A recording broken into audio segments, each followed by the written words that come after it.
What's up, peeps? Are you here because your aim is not on point and you feel the sensitivity is not working out for you guys? Well, in today's video, I'm not only going to talk about what is the perfect sensitivity for you, but also all the other attachments that you can add to your controller. Things like precision rings, things like elevated joysticks. Do these things actually help, and should you use them? All that will be answered in today's video, so let's jump right into it. And as well, special shout out to my newest members who give me a huge extra support to the channel, and you can become one for as low as 99 cents a month. Link is in the description. So let's start off with the first question. What is the best general sensitivity, right? That is your horizontal and your vertical. Well, after playing Warzone since the game released, I have figured out that the best sensitivities are somewhere in the middle. You know, something starting from 6.6 all the way, I'd say probably 11, 12 will probably be that range. Any range in between there is going to work for you. And that just really depends whether you want to be a little bit more aggressive, whether you like to hit your long range shots. It will all depend on that. Because no matter what people tell you, the bottom line is this: the higher the sensitivity you have, yes, you can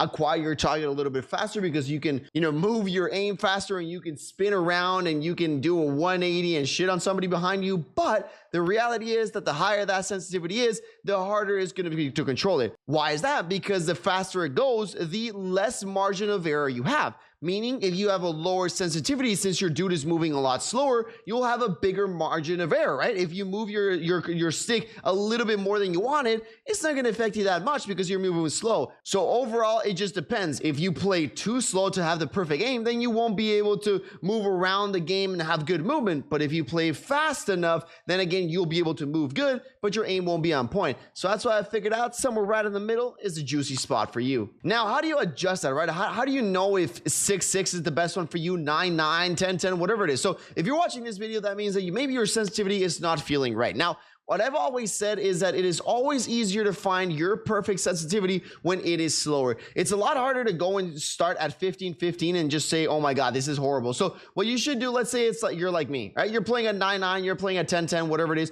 You just don't feel that sensitivity is right. Well, what I would do is I would drop it down at least 3. So if I'm playing 9.9 and it just feels too fast, it's just something's not right, I drop it down to 6.6. All right, both of these I'm gonna drop down to 6.6. And what I want you to do is I want you to play for quite some time. I mean, at least 1 or 2 days fully like this. Why? Because a lot of people play one game and they're like, nah, this isn't good, and they change it, and then in the middle of the game they switch it again. This is not how you find out your sensitivity. Again, play 1 or 2 days like this, and if you feel that it's too slow, then again, you want to go ahead and increase it to the next one. So again, that's my little tip. Never start on the higher sensitivities. Always start from low sensitivity to high. That's going to be a little bit easier to find. And now next up, let's go to an important topic as well. Now, it's not just your horizontal and your vertical sensitivity that matter. Your ADS zoom also does matter. If you are playing around 9.9 sensitivity like me, you can copy these numbers. But now, the lower sensitivity you go, so let's say you play 8.8, 7.7, anything like that, I suggest you start increasing. So anything like from 6.6 to 8.8, I would suggest you for this one, everything to increase it from 1 point. So your ADS sensitivity multiplier, this one will be 1, this one will be 1 as well, and then this one will be 0.95. Again, if you play from 6 to 8, and then if it was the other way around, right? So let's say that you're playing in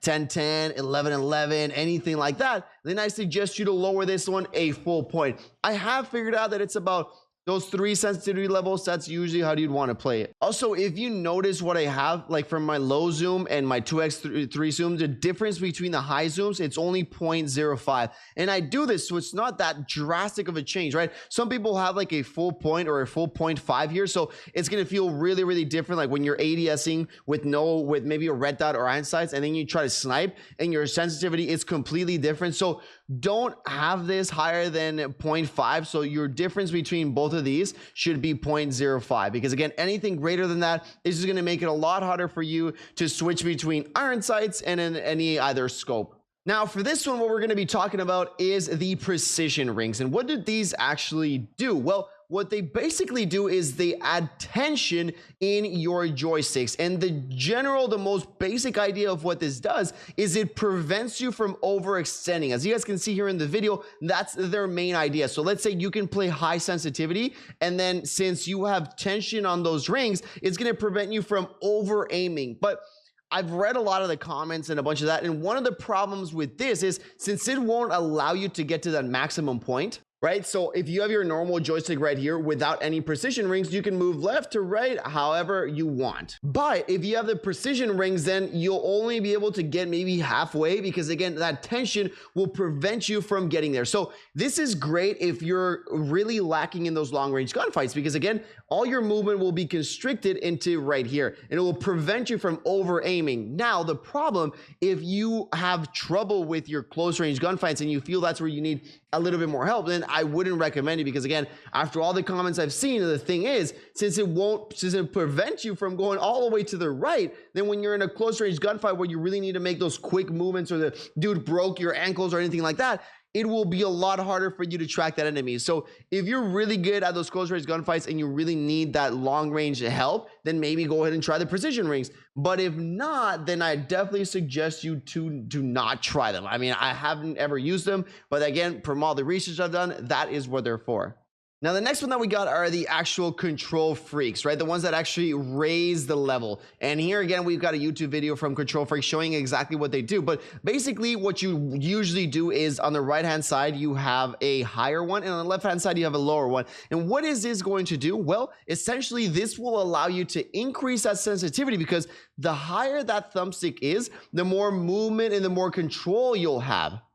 And again, what you can do basically is it'll allow you to increase that sensitivity by time without sacrificing that accuracy. So from what I have noticed, I've used both Kontrol Freeks and thumbsticks that come included with your custom controllers, and they have worked wonders, all right? Also, what they do is you have like concave. I'll show you right now. What you also have with these ones is you also have either concave or domed or concave, and it just changes the grip here, which makes it a lot easier. As you guys can see, this ones right here are domed, so when I put my thumb, it's just really, really nice and smooth to do anything. And then again, you can have them concave or anything like that. They're inside, and they also come with a little grip. So these ones do help, and just as you guys can see there, the difference in height. So again, the higher it is, you can make more micro movements because it's a lot higher compared to this one right here. It's going to be a lot harder to do those micro movements. So from what I have tested, the high rise sticks and everything like that can really improve. Just again, a little tip there is whenever you get them,